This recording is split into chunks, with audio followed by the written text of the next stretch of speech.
Boa noite a todos, boa noite a vocês que estão assistindo em casa. Estamos passando por dias difíceis novamente. A pandemia parece que deu uma nova acelerada em alguns casos. Pelo menos o que nós estamos ouvindo é que, de forma geral, não é tão grave dessa vez, mas ao mesmo tempo, motivo de nós termos bastante cuidado. É por isso que pedimos que os irmãos utilizem máscaras, só o pastor e os cantores mesmo que têm o privilégio de tirar, né? Mas quero agradecer a todos que puderam comparecer hoje à noite. Eu creio, na verdade, que mais de a metade da nossa igreja está em casa, ou com gripe, ou talvez com Covid, não sabemos por certo. Até pessoas vacinadas estão pegando dessa vez, mas uma coisa é certa: Deus é soberano, como nós cantamos. Deus está no controle de todas as coisas, Ele sabe o que faz. E nós temos o privilégio, hoje à noite, de iniciar uma nova série. Então, até aqueles que estão assistindo em casa vão poder acompanhar o que nós estaremos fazendo. Mas nós vamos começar uma nova série. Não sei quem está se lembrando, mas nós vamos estudar juntos o Credo dos Apóstolos. O Credo dos Apóstolos.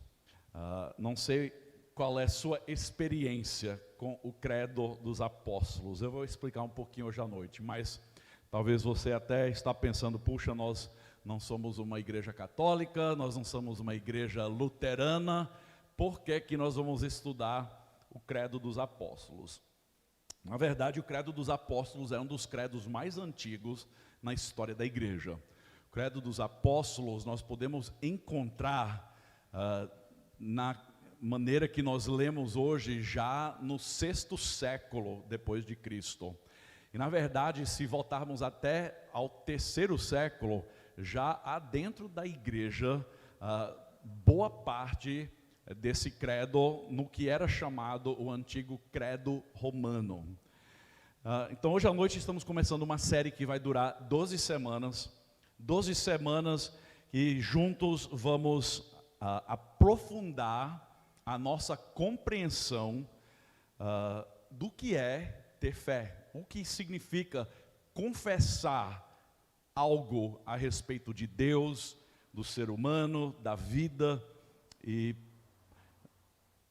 em seguida nós vamos determinar o que é que a palavra de Deus nos ensina. Porque a verdade é que, antes de qualquer outra coisa, precisamos entender que nós não vamos pregar o Credo dos Apóstolos. Nós vamos utilizar a estrutura do Credo dos Apóstolos para dirigir um estudo da palavra de Deus.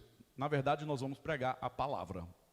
E nós vamos fazer isso abordando semana após semana as diferentes frases do Credo dos Apóstolos para entendermos melhor a essência da fé cristã. Tanto no momento da escola bíblica dominical, quanto no nosso tempo nos cultos esse ano, um dos nossos objetivos é de levar a igreja a aprofundar mais o seu conhecimento da palavra de Deus e a conhecer melhor o Deus que se revelou por meio das Escrituras.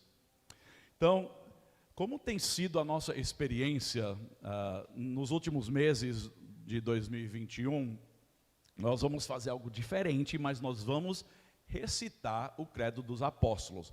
Vocês vão observar, se você tem alguma experiência em igreja, que há umas pequenas mudanças na maneira como nós vamos apresentar e ensinar, ok? Mas eu gostaria que juntos ficássemos de pé e lêssemos o Credo dos Apóstolos, e depois eu vou entrar na palavra de Deus e vamos poder nos imergir nesse estudo. Então me acompanhe. Creio em Deus Pai, Todo-Poderoso, Criador dos céus e da terra, e em Jesus Cristo, seu único Filho, nosso Senhor, o qual foi concebido por obra do Espírito Santo, nasceu da Virgem Maria, padeceu sob o poder de Pôncio Pilatos, foi crucificado, morto e sepultado, e ao terceiro dia ressurgiu dos mortos, subiu ao céu e está assentado à destra de Deus Pai, Todo-Poderoso, de onde há de vir para julgar os vivos e os mortos. Creio no Espírito Santo, na Santa Igreja de Cristo, na comunhão dos santos, na remissão dos pecados, na ressurreição do corpo e na vida eterna. Amém. Podem sentar.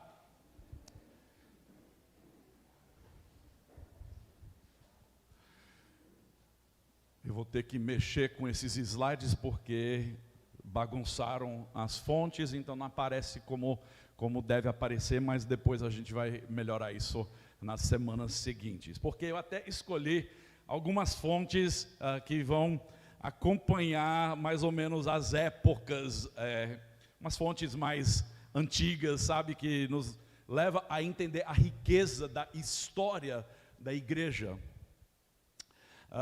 Em Efésios capítulo 4, nós encontramos outro credo que foi escrito pelo apóstolo Paulo. Na verdade, temos muitos credos e eu vou explicar um pouquinho melhor o que é um credo e qual é a sua significância para nós e também para a história da igreja.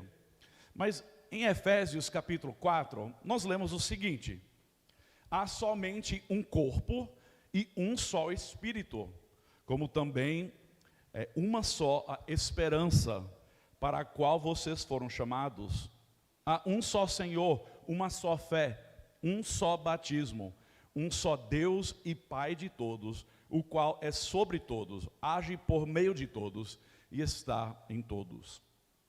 Você vê que esse, na verdade, é um credo mais antigo ainda do que o credo dos apóstolos. É um credo que reflete certas verdades sobre crença a respeito de Deus, a respeito da igreja, a respeito do Espírito Santo e a respeito da fé que nós temos em comum dentro da igreja.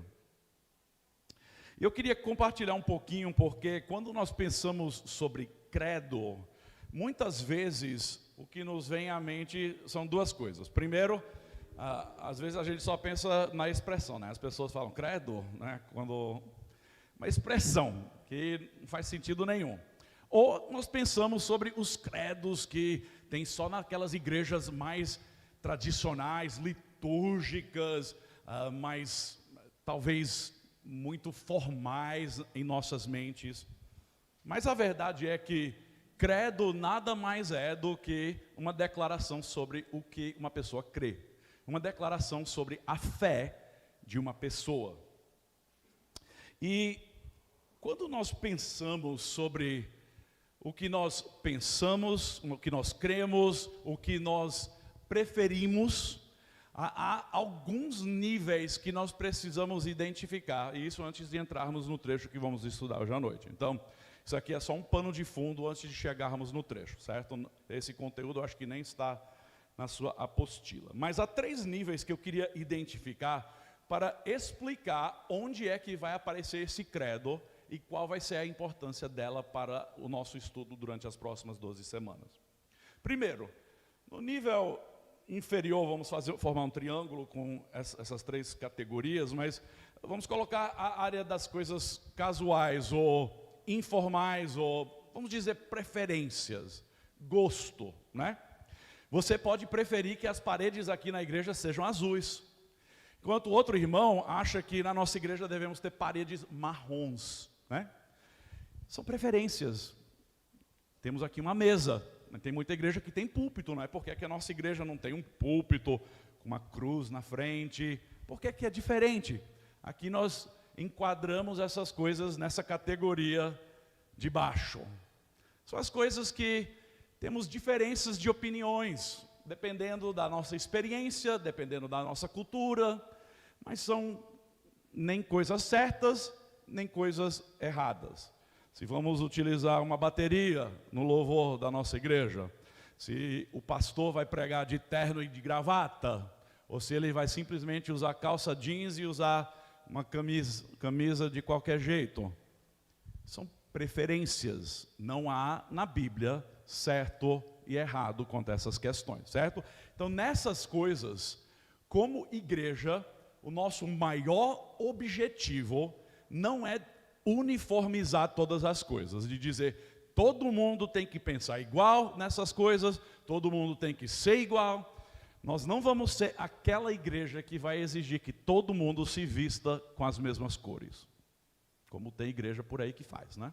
Nós não vamos ser aquela igreja que vai exigir que você faça isso ou aquilo que não seja uma categoria bíblica. Vamos deixar a preferência. Então, nosso objetivo nessas coisas é unidade. Nós queremos ter unidade e não uniformidade. Há uma diferença muito grande que muitas pessoas não entendem. Então, nós queremos unidade, mas não uniformidade. Diversidade nessas áreas é uma coisa maravilhosa. Uma coisa maravilhosa. Se nós colocássemos nesse nível pensamento igual, a nossa igreja seria uma igreja extremamente chata de frequentar.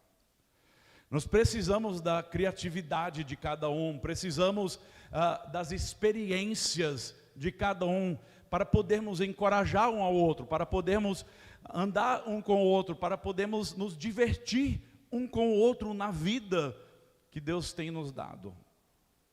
Esse é o primeiro nível, nível casual. No segundo nível, vamos falar sobre o nível confissional. Nível confissional.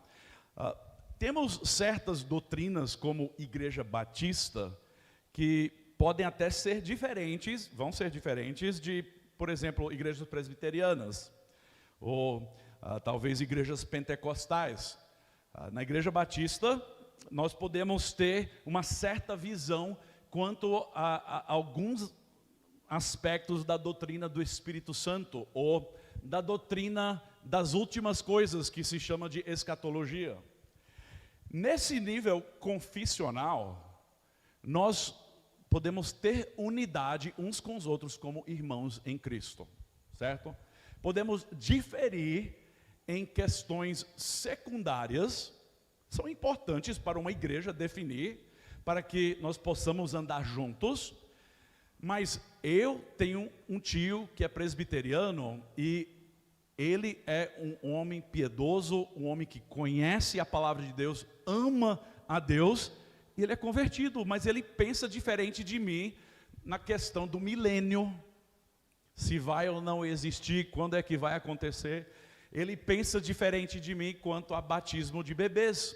Por exemplo, eu, como pastor batista, creio que a Bíblia ensina que nós devemos batizar apenas aqueles que confessam Jesus Cristo como Salvador, apenas uma pessoa convertida.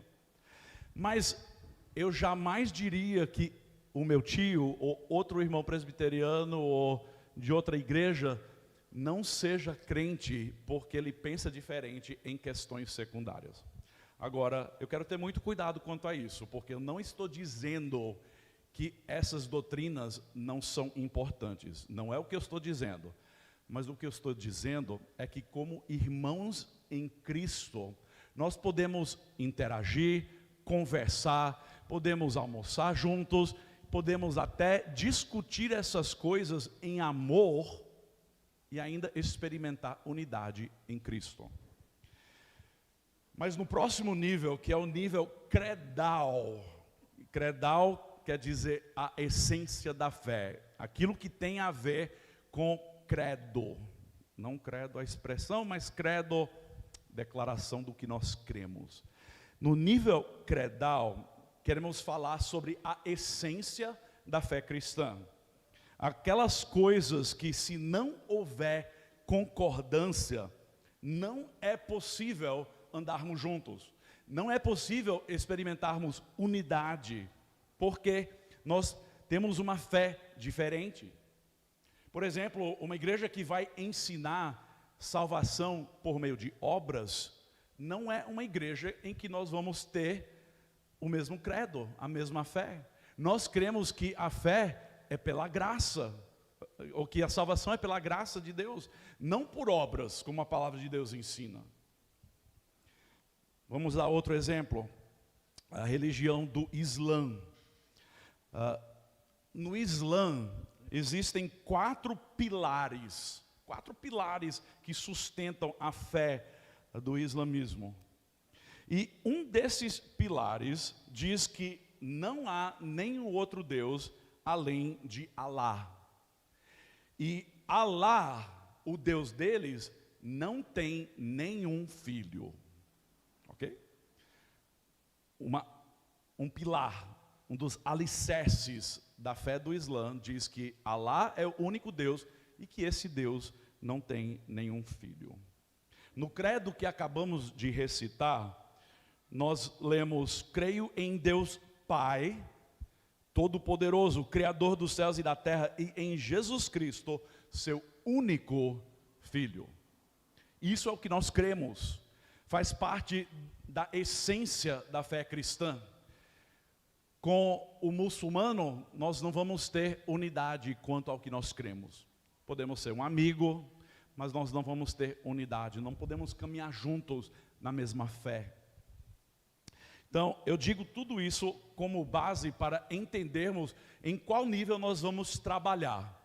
Há muitas outras doutrinas que nós vamos abordar no estudo de crenças essenciais, no quarto sábado a cada mês. Mas para o nosso fim, nos cultos durante as próximas 12 semanas, nós vamos olhar para a essência da fé cristã. E é por isso que eu escolhi o Credo dos Apóstolos. Por quê? Todo teólogo, pastor, comentarista, professor de seminário que é ortodoxo ou que tem uma fé correta, vai abraçar todos os componentes do Credo dos Apóstolos. Ok? Então o Credo dos Apóstolos é onde todos nós vamos ter unidade, na essência da nossa fé. Agora, há outros credos que vão aparecer depois na história da igreja, que vão definir melhor outras doutrinas. E isso vai me levar ao próximo ponto. Os credos serviram 2 ou 3 funções na história da igreja. Uma delas era para ajudar a igreja a corrigir erros. Então, quando aparecia erros, doutrinas falsas dentro da igreja de uma forma geral, líderes das igrejas se reuniam, formavam o que era conhecido como concílios e era escrito credos para dizer: isso é o que nós cremos, essa é a essência da fé cristã. Há outros credos maravilhosos que podemos apresentar em outro momento, mas que definem outras categorias doutrinárias. Mas nós vamos estudar esse credo. O nível credal é muito mais do que eu penso ou eu acho. No nível credal é eu creio. Eu creio. E é por isso que o estudo ou a pregação de hoje à noite simplesmente vai pegar as primeiras 2 palavras do credo e nós vamos estudar um trecho. Creio em. Creio em. Em Hebreus capítulo 11, versículo 1 e 2, nós lemos que a fé é a certeza de coisas que se esperam, a convicção de fatos que não se veem. Eu creio, é muito mais do que eu acho que Deus existe, ou eu penso que talvez existe um ser criador dos céus e da terra. Dizer que eu creio é dizer que eu tenho convicção, dizer que eu tenho a minha vida alicerçada nesses fundamentos, nessa fé que a Bíblia nos apresenta. Tendo dito isso, vamos abrir as nossas Bíblias em Romanos capítulo 10. Romanos capítulo 10, e juntos nós vamos olhar aqui dos versículos 8 ao 13. Vai aparecer aqui no telão e também você pode acompanhar na sua Bíblia. Romanos capítulo 10, versículos de 8 a 13. Diz assim a palavra de Deus. Porém, o que se diz?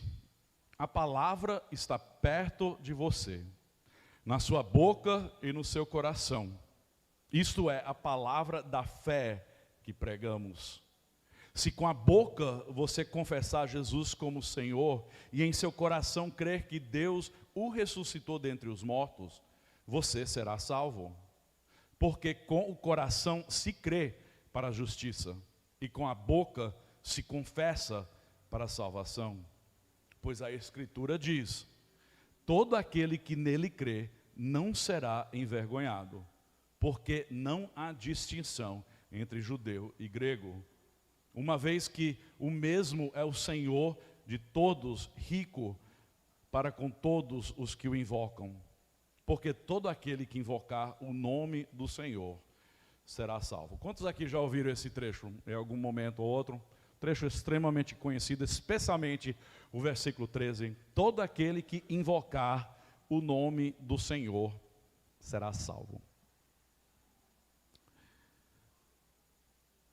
Eu creio que se trata das questões primordiais da fé cristã. Dizer eu creio em alguma coisa quer dizer que são as crenças mais profundas da existência humana. Nós temos muitas experiências como seres humanos que nós compartilhamos uns com os outros.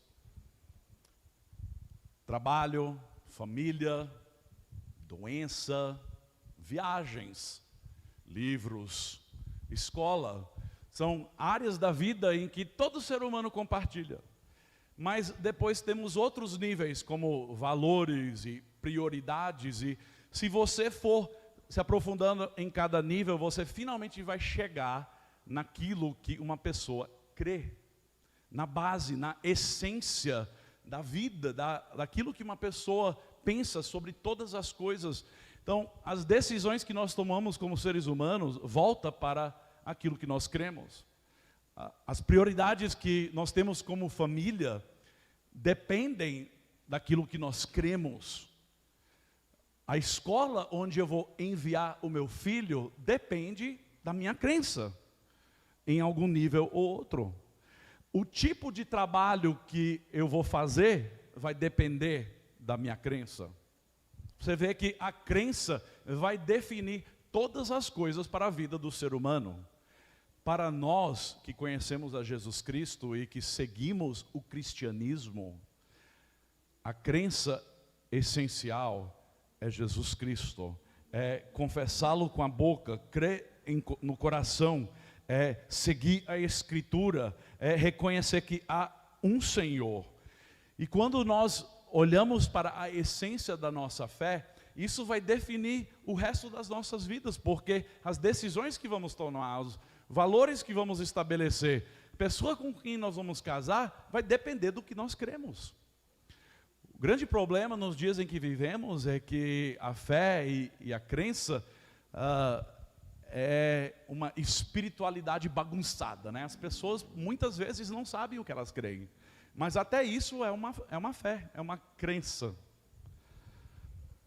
Quantos aqui têm dificuldade de colocar fé ou crer na palavra de outros ou de outra pessoa? Alguém pode ser honesto, eu tenho às vezes. Você tem dificuldade de confiar na palavra de outra pessoa? Ok, vamos lá. Quando os políticos fazem promessas, quando é campanha eleitoral, a maioria de nós ouve as promessas e nós não acreditamos, não é verdade? Já vivemos numa altura da cultura humana em que nós sabemos que os políticos, de forma geral, há exceções, mas de forma geral, estão mais motivados por interesses egoístas, e as mentiras que eles falam são meramente meios de alcançar os seus objetivos. Nós, em muitos aspectos, como seres humanos, somos céticos. E a nossa capacidade de confiar em alguma coisa ou em alguém, na verdade, tem sido corroído pelas promessas quebradas e pelas palavras vazias dos outros. Se essa é a sua experiência, estamos juntos. Nós vivemos num mundo onde as pessoas mentem. Nós vivemos num mundo onde promessas são quebradas repetidas vezes. Você quebra promessas. Você mente. E se você disser, não, pastor, eu não sou mentiroso, não minto. Eu tenho dificuldade com isso porque a nossa tendência como ser humano é a autoproteção, a autopromoção, e isso nos leva a distorcer fatos, a exagerar em determinados momentos, e a Bíblia vai mostrar que isso é o oposto da verdade. Então nós somos mentirosos por natureza pecaminosa, nós não somos confiáveis devido a promessas quebradas, nós precisamos de alguém fora de nós que pode nos capacitar para crer, para ter fé. Agostinho, grande teólogo da igreja primitiva, disse o seguinte: a vida é impossível sem fé. Para Agostinho, e na verdade, da minha perspectiva também, é impossível o ser humano viver sem fé. Todo mundo tem fé em alguma coisa. Hoje, na Escola Bíblica Dominical, nós falamos sobre diversas maneiras das pessoas pensarem sobre Deus ou deuses, ou até mesmo sobre a existência de tudo que há. Para muitos, tudo veio do nada, mas isso exige fé. Exige, eu acho, mais fé você acreditar que tudo que existe hoje veio do nada, do que pensar que o que nós vemos hoje veio de um desenho inteligente por meio de um arquiteto inteligente. Mas você precisa ter fé. Seja você um ateu, um agnóstico ou um crente em Jesus Cristo. Você tem que ter fé. O ser humano depende de fé. O Evangelho nos apresenta que Deus é um Deus confiável. É uma coisa que nós vamos ver até na Escola Bíblica Dominical ao longo do ano. Que Deus vai se revelar como um Deus confiável, um Deus em quem nós podemos depositar a nossa fé, em quem nós podemos dizer, eu creio nesse Deus. Esse Deus, eu coloco a minha vida e eu estou junto, eu vou andar com esse Deus, eu vou decidir tudo que eu tenho para decidir, eu vou estabelecer prioridades, tudo baseado nesse Deus que é confiável e que tem a minha vida em suas mãos. Agora, para dar um pouquinho de pano de fundo e contexto para o capítulo 10 de Romanos, precisamos entender que Paulo estava escrevendo uma tese, mais ou menos. Então, os primeiros 3, 4 capítulos de Romanos, Paulo vai falar sobre o pecado humano. Como todo ser humano é pecaminoso, independente de você ser um judeu ou de você ser um grego. Mas que o Evangelho de Jesus Cristo, o Evangelho de que Deus enviou seu Filho e que esse Filho Jesus Cristo morreu como pagamento pelo pecado, a partir do capítulo 5 até o capítulo 8 vai ser apresentado como o Evangelho que é a solução para o pecado apresentado nos primeiros capítulos de Romanos. Chegando no capítulo 9, capítulo 10, Paulo vai falar sobre Israel como um povo, vai falar sobre o judeu. Ele vai mostrar que como o Evangelho chegou primeiro ao judeu, por meio de Jesus Cristo, que é judeu, que ele é nascido e descendente de judeus, descendente do rei Davi, descendente lá atrás de Abraão. Ele vai falar que há algo de especial com o povo de Deus, que é Israel. Mas na tese dele, ele vai chegar à conclusão de que até o judeu, fazendo parte desse povo especial, o povo escolhido, que o judeu também precisa se arrepender, precisa crer em Jesus Cristo, e que não há salvação em nenhum outro nome, que apenas Jesus Cristo é o Salvador. Então ele vai chegar aqui no capítulo 10, e veja o que ele diz no primeiro versículo do capítulo 10.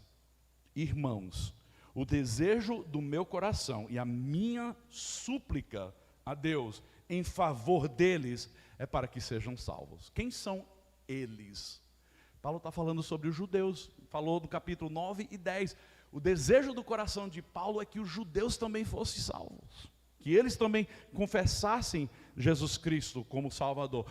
E o capítulo 10 vai ser uma apresentação do meio de salvação, tanto para o judeu quanto para o grego ou o gentio. E isso vai nos levar até o nosso trecho aqui no capítulo 8 ao capítulo 13, onde temos uma palavra que vai aparecer 4 vezes. Nas nossas traduções em português, vai ter 2 palavras diferentes, na verdade, que vão aparecer, mas no grego é uma palavra, só que em formas diferentes. Alguém conseguiu identificar qual é essa palavra que aparece 4 vezes? Pode falar, fala de voz alta, não se preocupe não, não tenha vergonha. É o quê? Crer. Ou a outra palavra é fé, certo? Aqui nós encontramos nos versículos 8 a 11, deixa eu pular para frente, 4 vezes a mesma palavra grega sendo usada. No versículo 8, fala sobre a palavra da fé que pregamos. No versículo 9, em seu coração crer que Deus o ressuscitou. Versículo 10, com o coração se crê para a justiça. E versículo 11, todo aquele que nele crê não será envergonhado. Essa palavra é a chave para entender todo o contexto desse parágrafo.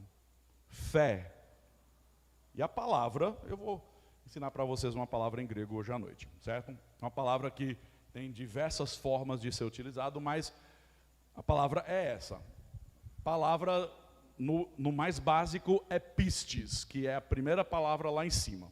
E depois nós vamos ter outro substantivo que vai ser pisteos, certo? E a última palavra é pistevon, que seria o verbo, que seria crer. Então os primeiros 2 são substantivos e o terceiro vai ser o verbo. Primeiro precisamos entender que essa palavra, que é a chave para nós entendermos todo esse parágrafo, é uma palavra que vai ser usada muitas vezes no Novo Testamento. É uma palavra que apresenta fé como algo que você deposita em alguma coisa ou em alguém. E nós vamos definir um pouco mais adiante. E para eu não perder tempo, vamos aos pontos que vão se encontrar aí no seu esboço. Primeiro ponto. Para entender o que fé é, a melhor maneira é de entender o que fé não é. E eu tenho 3 pontos aqui que eu vou tentar passar rapidamente. Primeiro, fé nem sempre é algo fácil e raramente é popular, especialmente quando se trata da fé cristã. Os dias em que estamos vivendo são dias onde a fé cristã é considerada como ignorante. Vivemos em dias onde as pessoas xingam fé em Jesus Cristo. Quando nós falamos que nós cremos na palavra de Deus, as pessoas vão zombar muitas vezes, porque há um discurso científico que, a partir das teorias de evolução de Darwin e de outros, consequentemente, começaram a fugir da base da palavra de Deus, porque antes de Charles Darwin, você vê que a educação, de uma forma geral, apresentava a criação e a verdade da existência de Deus, não como teoria, mas como ciência. Então, hoje nós temos teorias, nós temos pensamentos, e pior ainda é chegar nos dias em que vivemos, em que podemos chamar de pós-modernismo. No pós-modernismo, as pessoas dizem que você não pode crer em nada, que não há absoluto nenhum. O que é certo para você, talvez não é certo para mim. Cada um determina a sua autoridade, certo? Então, quando isso acontece, há uma desconstrução que vai acontecer nas questões de fé. E essa desconstrução é exatamente o que está acontecendo nos dias de hoje, onde há toda essa ideologia de gênero, onde há a desconstrução construção da família. Então o que você vai ver é, nos dias em que vivemos, essa desconstrução, que é desconstruir todas as grandes instituições da sociedade. Começando com igreja, começando com família, depois igreja, depois educação e governo. E é o que nós estamos vendo, é desconstrução, porque há um ataque contra fé e contra alicerce, quando se trata de crença num Deus ou em valores religiosos. Então, fé nem sempre é fácil, especialmente quando se trata de fé cristã. Há um filósofo alemão do século XIX, muitos devem ter estudado ele, especialmente quem estudou na faculdade, Friedrich Nietzsche. Nietzsche era um filósofo ateu, na verdade, filho de pastor, estudou teologia, depois virou ateu. Ele afirmava que a fé cristã era mera ignorância. Chegou até a dizer que Deus está morto e nós o assassinamos. Ele disse o seguinte: no mundo cristão de ideias não há nada que tenha um mínimo de contato com a realidade. Ele estava dizendo, se você é crente, você é ignorante. Ele ainda mais vai dizer, no cristianismo há um instinto de ódio quanto à realidade. Para Nietzsche e para muitos modernistas e filósofos, a ideia de fé num Deus criador que oferece salvação àquele que está perdido é mais do que ignorância, é tolice. E para alguns ateus até nos dias de hoje, crer em Deus e em Jesus Cristo é mais do que só tolice e ignorância, mas na verdade é violência contra a intelectualidade. Se eu afirmar, eu creio em Deus Pai Todo-Poderoso, Criador dos céus e da terra, é o mesmo de eu dizer, eu odeio a realidade, ou eu odeio qualquer pensamento racional. Mas mesmo assim, a verdade é que todos têm um sistema de crença, um sistema de fé. O ateu, como eu já disse, precisa ter fé que Deus não existe, porque ele também nunca viu a Deus, da mesma forma como eu nunca vi a Deus, mas ele também nunca viu até o fim do universo. Não tem como dizer que não existe um Deus. O importante não é se nós temos fé, todo mundo tem fé. O importante é o objeto da nossa fé, o objeto da nossa crença. Em que ou em quem você vai crer? O certo não é pensar se deve ou não recitar um credo, como nós fizemos no início do culto. Mas a verdade é que você tem que decidir a qual credo você vai subscrever. Todo mundo tem um credo. Todo mundo, independente de quem é, tem um credo. Eu creio em determinadas coisas. Nós vamos recitar o credo toda semana, porque nós vamos juntos entender qual é a essência da nossa fé em Jesus Cristo.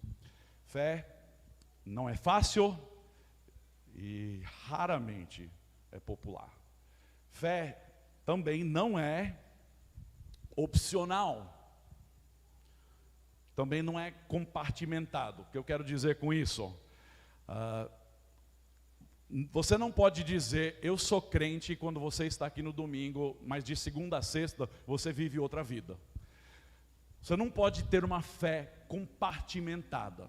Na verdade, se você vive dessa forma, você está mentindo para si mesmo, porque aquilo que você está apresentando no domingo, quando a sua vida é diferente nos outros 6 dias da semana, é uma mentira. Você está vivendo uma mentira, e sua fé não é Deus, sua crença não é Jesus Cristo.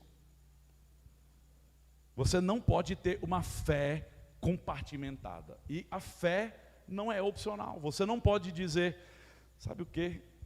Esse mês está difícil, estou experimentando muitas lutas, eu não sei se eu creio em Deus essa semana, eu não sei se eu creio em Jesus Cristo, Ele não está andando comigo, mas no mês que vem você recebe uma promoção no trabalho, né? Você recebe uma promoção, está andando de carro zero, você muda de casa, está tudo indo bem, você está com saúde, você é casado com uma mulher linda que está ali do seu lado, aí você está tudo de bem com Deus.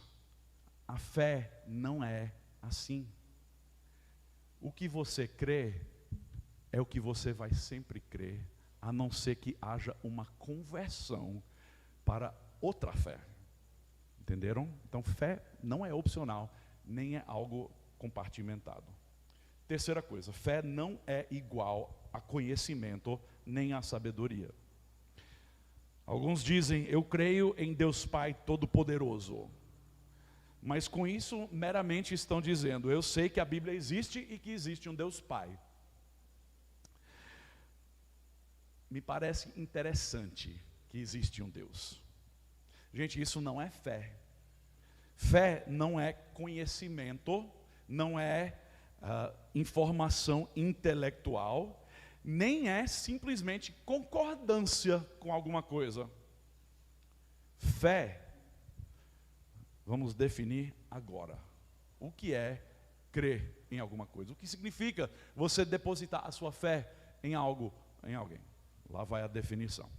E é uma definição que eu não vou dizer que é meu, é minha. Essa definição é do teólogo J.I. Packer, que escreveu Conhecendo a Deus, um livro fantástico sobre o conhecimento do Deus da Bíblia. A verdade é que na linguagem grega, aquela palavra pistes, que depois vai ser pistel ou pistevon, ocasionalmente vai ter uma preposição diferente, mas independente da sua construção, a palavra sempre é confiar de dentro para fora, ou confiar sobre alguma coisa. Então, o que quero dizer com isso? É um movimento de confiança que se dirige a um objeto. Só que é mais do que isso. É confiança no determinado objeto que vai descansar no mesmo. Então é uma palavra que tem uma significância não dupla, mas uma significância que vai ser muito mais ampla do que meramente a nossa palavra fé ou a palavra crença no português. Deixa eu explicar um pouquinho melhor. J.I. Packer, de onde eu peguei essa definição, ele vai dizer o seguinte: esse é o conceito bíblico e cristão da fé. Os reformadores frisaram esse conceito, afirmando que a fé não é apenas fides, ou crença, mas também fidúcia, confiança. Vocês entenderam como é uma palavra que é rica na sua significância? Há dois aspectos do que significa ter fé, ou eu creio em Deus Pai Todo-Poderoso, Criador dos céus e da terra. Se você tem fé verdadeira, você está dizendo, eu creio, mas eu também confio. É uma fé ativa. É por isso que até Tiago vai escrever boa parte da sua carta a respeito de uma fé que é concreta. É uma fé não teórica, mas uma fé verdadeira e ativa, que você pode ver com seus olhos, na maneira que a pessoa vive. Então nós vamos trabalhar isso ao longo desse ano, porque um dos nossos objetivos aqui na igreja nesse ano, não é que simplesmente você tenha mais crença, certo? Mais crença, mas que você aprenda a confiar mais em Deus, e ao confiar mais em Deus, que a sua vida demonstre em todas as áreas da vida que esse é o seu Deus, que você crê verdadeiramente e que Ele tem transformado a sua vida. A natureza da fé é a nossa resposta a quem Deus é e àquilo que Ele faz em nossas vidas. Vamos adiante. Crer em Deus é diferente de simplesmente crer sobre a existência de um Deus. diferença entre o deísmo e o cristianismo. É abraçar a verdade sobre o Deus revelado nas Escrituras. É de se comprometer completamente com essa fé. Porque, como nós aprendemos, fé não é simplesmente consentimento intelectual. Deus tem se revelado e nós precisamos decidir. É isso que eu creio, é assim que eu vou viver, e isso vai formar a minha capacidade intelectual, vai determinar como eu vou viver e as decisões que eu vou tomar.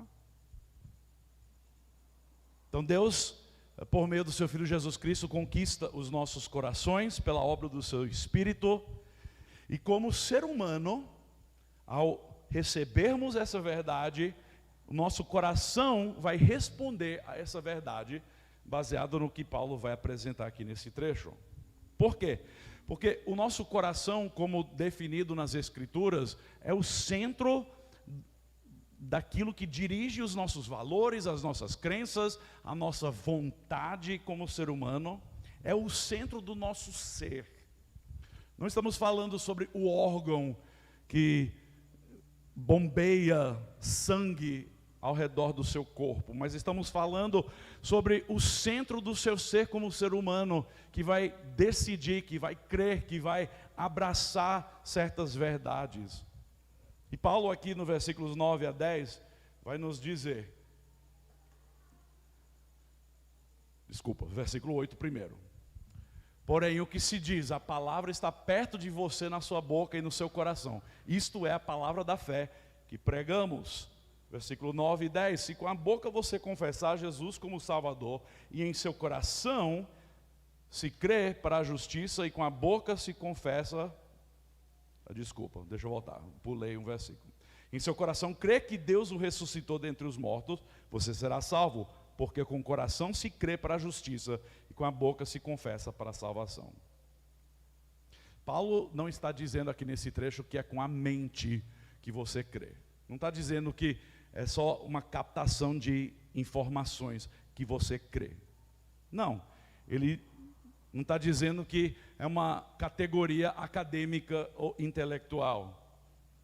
Também não está dizendo que se você aprender as palavras certinhas e conhecer a teologia correta, que você vai ser salvo. Não, ele diz que é com o coração que você crê, com o centro do seu ser. E Paulo não nos diz aqui como isso acontece, mas nós vamos ver adiante que é Deus que faz essa obra. É Deus quem vai fazer brotar em nosso coração o desejo de buscá-lo. É Deus quem vai primeiro nos chamar. É Deus quem transforma o coração de pedra em coração de carne. Então aqui no versículo 8, Paulo vai dizer: o que se diz? A palavra está perto de você, na sua boca e no seu coração. Isto é, a palavra da fé que pregamos. Segundo ponto aqui, a palavra está perto. O que é que Paulo quer dizer com isso? A palavra está perto de você. Não dentro de você, mas ela está perto de você. Está escrevendo aos Romanos, ainda está falando um pouco sobre os israelitas aqui nesse trecho, os judeus. A palavra está perto de você, na sua boca e no seu coração. O que eu quero destacar aqui é que é Deus que tem tomado a iniciativa. Dizer que a palavra está perto, na sua boca e no seu coração, quer dizer que é Deus que tem chegado até nós. Quer dizer que é Deus que tem se revelado a nós. E a verdade é que Deus tem se revelado ao ser humano ao longo de toda a história humana. Deus tem se revelado por meio dos seus profetas e poetas nas Escrituras, para declarar verdades a respeito de si mesmo. Verdades que Ele é o Criador dos céus e da terra, que é Ele que demonstrou misericórdia ao ser humano que caiu em pecado, que é Ele que escolheu um homem, através do qual formaria uma nação especial, e por meio do qual abençoaria todos os povos da terra. É Deus que tomou a iniciativa de formar esse povo especial. É o Deus quem libertou esse povo da escravidão no Egito e depois do exílio babilônico. Ele é o Deus que enviou o seu único filho através da descendência daquele homem, Abraão. O seu único filho, enviado ao mundo em carne humana, a fim de se identificar com a humanidade, de viver uma vida perfeita, uma vida que nós não conseguimos viver. É esse mesmo Deus que tem se revelado ao longo das Escrituras, por meio do seu Filho, e nos mostrado que esse Filho de Deus morreu em nosso lugar. A morte que nós merecíamos, o castigo que nos era devido. Depois nós vimos como resultado da morte de Jesus Cristo e consequentemente a sua ressurreição, Ele enviou o seu Espírito que foi derramado sobre o povo de Deus. Esse mesmo Espírito ainda hoje nos convence do pecado e do juízo e leva pessoas pecadoras a uma confissão de fé nesse Deus, que Ele é o único Deus vivo e verdadeiro, digno de ser confiado e adorado. E o maravilhoso é que o que aconteceu ali no dia de Pentecostes, quando o Espírito foi derramado, é que Deus uniu em um só corpo aqueles que creem em Jesus Cristo como Filho de Deus. O que aconteceu ali no dia de Pentecostes é que onde havia pessoas de diversos lugares, de diversas línguas, e o Espírito foi derramado e as pessoas começaram a ouvir o Evangelho sendo proclamado em suas próprias línguas. Eles abraçaram a fé, gentios e judeus entraram na mesma família, e o que aconteceu lá atrás na Torre de Babel, quando houve a separação dos povos, Deus agora vai trazer em um só corpo pessoas de toda língua, de todo povo, de toda tribo, de toda nação. Dizer que a palavra está perto significa que Deus tem chegado até nós. Deus tem se revelado ao longo de toda a história humana. E maravilhoso para você e para mim hoje é que nós temos escrito nesse livro a verdade a respeito de quem esse Deus é. É assim que a palavra está perto de nós.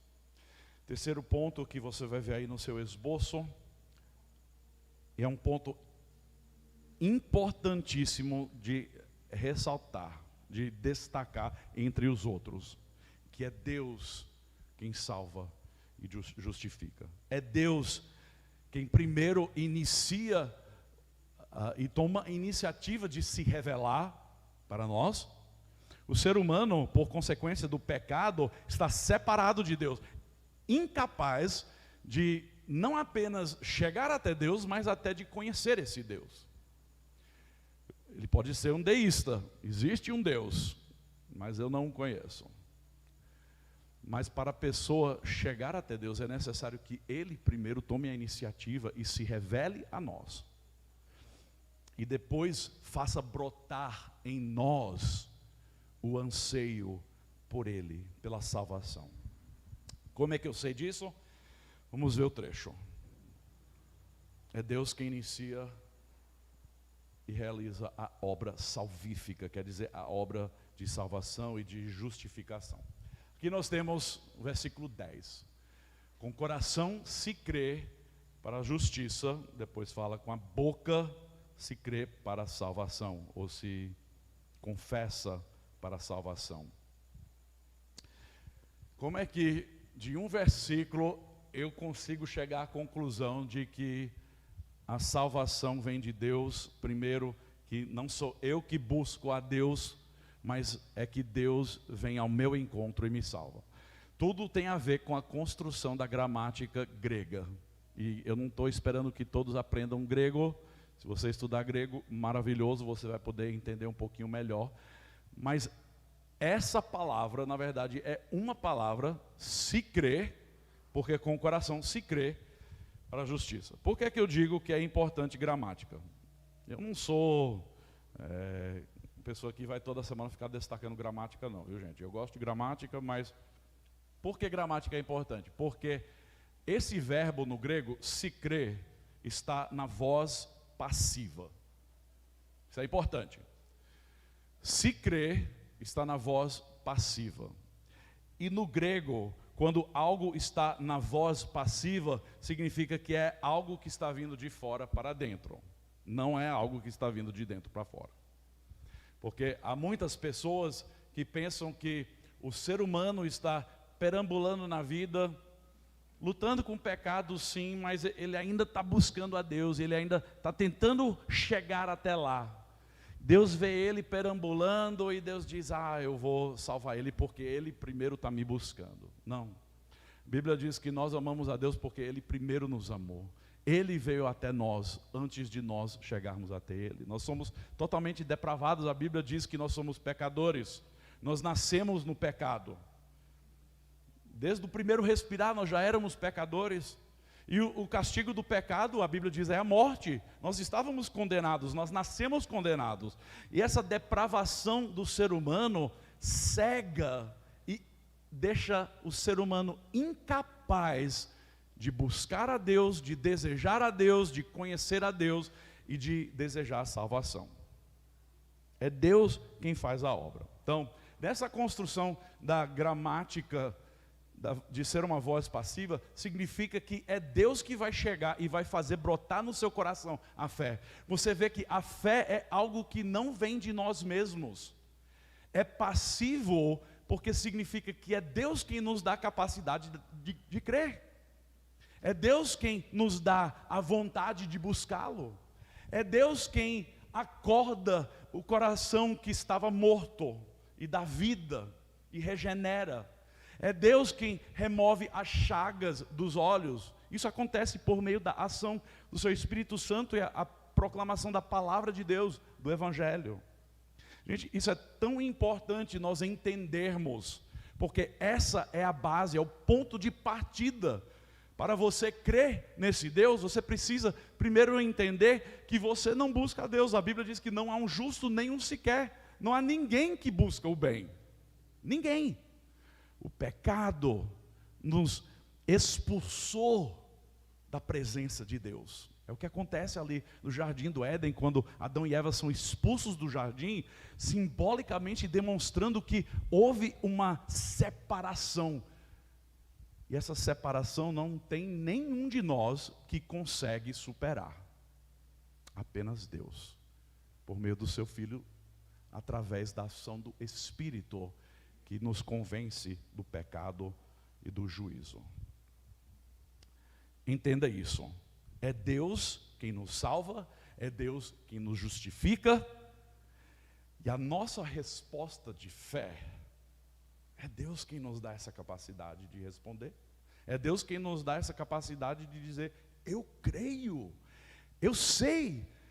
Por que é que o mesmo evangelho pode ser pregado a duas pessoas no mesmo momento, e um vai entender com clareza e o outro vai sair confuso e não abraça o mesmo evangelho? É porque o Espírito estava ali agindo. Como isso acontece e por que Deus faz isso, eu não entendo, porque eu não sou Deus, mas eu creio porque a Bíblia ensina. É Deus quem faz essa obra.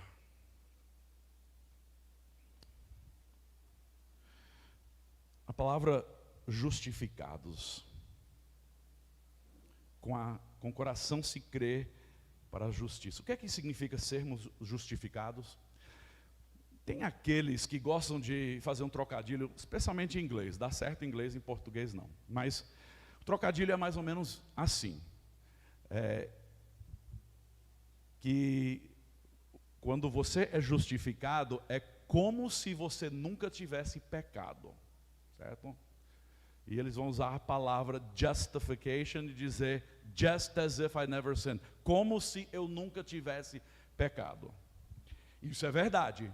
Quando Deus, por meio do seu Filho Jesus Cristo, nos declara justos, nos salva, Ele vai dizer, é como se você nunca tivesse pecado, no sentido de que eu agora sou justo, reto perante Deus.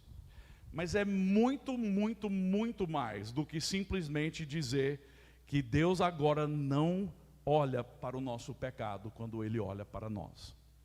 Mas é de dizer que além de nós recebermos essa justificação de Jesus Cristo, é como se nós sempre tivéssemos obedecido. Deixa eu explicar isso um pouquinho melhor. São dois lados da mesma moeda, mas dizer que nós somos justificados significa que o pecado do nosso passado não nos condena mais. É isso que acontece em Cristo. Mas é muito mais do que isso, é dizer que a obra, a vida, a perfeição de Jesus Cristo tem sido aplicado em minha vida, como se a minha vida inteira eu tivesse feito só coisas boas e certas e perfeitas. Entenderam? Quando Deus lhe declara justo, não é porque você é alguém, não é porque você tem algum merecimento próprio, não é porque você estava buscando a Deus, perambulando ali na vida, não. É porque Deus, Ele olha para o seu próprio Filho, condenado ali na cruz do Calvário, derramando o seu sangue, e Ele vai dizer, esse sacrifício é aceitável para mim. E quando uma pessoa crê e responde dessa forma e deposita sua fé em Jesus Cristo, ela recebe a justificação, ela é declarada justa, e é como se nós nunca tivéssemos pecado, e como se nós sempre tivéssemos vivido em retidão. Imagina isso. Deus, um quadro branco, não tem aqui, eu pensei que tinha da EBD, mas é como se no quadro branco tivesse milhares e milhares de pecados ali escritos, que mostram o seu coração. Mas Jesus Cristo, por meio do seu sacrifício, Ele apaga todo aquele pecado, como se você nunca tivesse pecado. Mas não somente isso, Ele vai escrever o seu próprio nome, Ele vai escrever tudo o que Ele fez, como Ele obedeceu a Deus perfeitamente, como Ele foi tentado e não pecou, como Ele entregou a sua vida como sacrifício, e aquele sacrifício, aquela vida e aquela perfeição, aquilo ali me pertence agora, como se eu tivesse feito isso. Vocês entendem? É uma troca que acontece. Jesus recebe o meu castigo e eu recebo a justiça dele. E é Deus quem faz isso. E porque Ele faz isso é porque Ele nos ama profundamente. Isso vai nos levar ao último ponto, e aqui nós vamos encerrar. J. Packer também disse, eu demonstro fé em Deus quando me rendo a Deus, que tem autoridade. Desculpa, deixa eu ler aqui. Eu demonstro fé em Deus quando me rendo à autoridade que Ele tem de me governar e conduzir. Não é só você dizer, eu me rendo a Deus, mas você está se rendendo à autoridade de Deus. Você está abrindo mão do seu direito de governar, controlar e conduzir a sua própria vida. Você está dizendo, quando você coloca fé em Jesus Cristo, eu não apenas creio no meu coração e confesso isso, mas eu estou agora entregando a minha vida. É a resposta. E aqui vai ser o último ponto. Deus exige fé de todos os que o buscam, de todos nós que o buscamos. Tem dois trechos que eu quero terminar. Quero falar primeiro da nossa busca. Nossa busca. Em Hebreus capítulo 6, ou capítulo 11, versículo 6, o escritor de Hebreus diz, de fato, sem fé é impossível agradar a Deus, porque é necessário que aquele que se aproxima de Deus creia que Ele existe e que recompensa os que o buscam. Então você fala, mas como é que Deus vai recompensar o que o busca quando o pastor disse que não tem ninguém que busca a Deus, né? Meio complicado esse negócio. É porque o escritor aqui de Hebreus está escrevendo para crentes. Ele não está escrevendo para pessoas pecadoras lá no mundo que estão, eu vou procurar Deus. Não. Está dizendo, sem fé é impossível agradar a Deus. E o capítulo 11 vai alistar um monte de gente do Antigo Testamento que viveu pela fé. Pessoas que creram em Deus, que creram nas promessas de Deus e depositaram a sua fé completa em Deus. E o autor vai dizer, sem fé é impossível agradar a Deus, porque é necessário que aquele que se aproxima de Deus creia que Ele existe e recompensa os que o buscam. Quer dizer o quê? A única pessoa que tem fé é a pessoa que Deus alcançou, que Deus salvou, que Deus transformou. A única pessoa que busca a Deus é aquele a quem Deus concedeu fé. É aquele a quem Deus concedeu a capacidade de crer nele. Não é qualquer pessoa por aí que vai buscar a Deus. Não há ninguém que o busca, Jesus disse. Ninguém. Então essa é a nossa busca. E isso não para. Quando nós confessamos a Jesus como Salvador, entendemos que Ele pagou o preço pelo nosso pecado. A partir daquele momento, a nossa busca é contínua. Nós vamos viver buscando a Deus. Nós vamos cair por vez ou outra, nós vamos pecar porque ainda não chegamos na glória. Mas isso demonstra não só a nossa busca, mas a trajetória das nossas vidas. Porque Jesus Cristo não apenas nos salva do inferno, mas Ele nos salva, e essa salvação é demonstrada na santificação das nossas vidas. Quer dizer, diariamente eu estou caminhando rumo ao alvo, como Paulo diz em Filipenses. Nós estamos vivendo cada vez mais, abrindo mão do passado e deixando para trás a velha vida, e cada vez mais crescendo em maturidade, como seguidores de Cristo. Então o que se diz sobre uma pessoa que confessou com a boca que Jesus Cristo era Senhor e Salvador, mas com sua vida não há fruto de arrependimento? O que se dizer sobre uma pessoa dessa? É impossível uma pessoa viver o resto da vida dessa forma, eu digo isso. É possível por um determinado momento ou prazo você se desviar do caminho, mas aquele que crê verdadeiramente, Deus vai trazê-lo de volta para o caminho. É a trajetória da nossa vida que também foi transformada, não apenas a nossa eternidade. E por final, a nossa postura. A nossa postura. E aqui eu quero dizer sobre a postura do nosso coração. Nós que cremos em Deus, o Provérbios 3, versículos 5 e 6, nos mostra como deve ser a postura do nosso coração. Confie no Senhor de todo o seu coração. Não consome um pedaço. Lembra que eu falei que a fé não é compartimentada? Não vou dizer, eu confio em Deus um pouquinho aqui, mas ali eu não vou confiar, né? Não, mas confio em Deus de todo o seu coração. Não se apoie no seu próprio entendimento. Por quê? Seu entendimento é falho, é pecaminoso. Reconheça o Senhor em todos os seus caminhos, não só em alguns, todos. E Ele endireitará as suas veredas. Eu creio em Deus Pai Todo-Poderoso, Criador dos céus e da terra. Em quem você crê? Em que você crê? Você crê que esse Deus, Criador dos céus e da terra, enviou o seu próprio Filho, nascido da Virgem Maria, que Ele viveu em perfeição, que Ele entregou sua vida na cruz pelo pagamento do seu pecado? Você crê nisso verdadeiramente? Você confia? Você tem dado, entregue a Deus a sua vida por causa dessa fé? Se não, a conclusão é essa: arrependa-se e creia. Não há outra alternativa. Quando Pedro pregou para as multidões, as pessoas responderam: que devemos fazer para ser salvos? E Pedro disse: arrependa-se e creia. Arrependa-se e creia.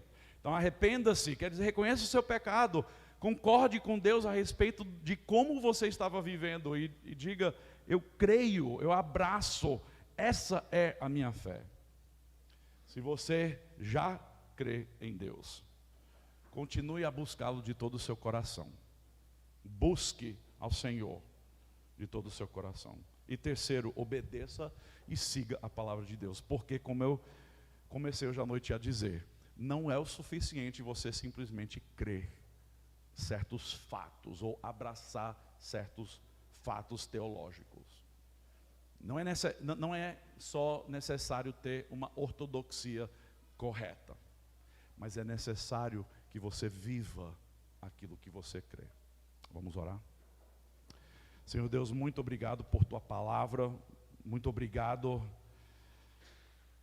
porque o Senhor Jesus Cristo veio até nós, nos ofereceu salvação, nós sendo encontrados em nossa condição de pecado, totalmente separados de Ti, o Senhor tirou as chagas, removeu as chagas dos nossos olhos, nos deu entendimento, nos concedeu a capacidade de crer verdadeiramente.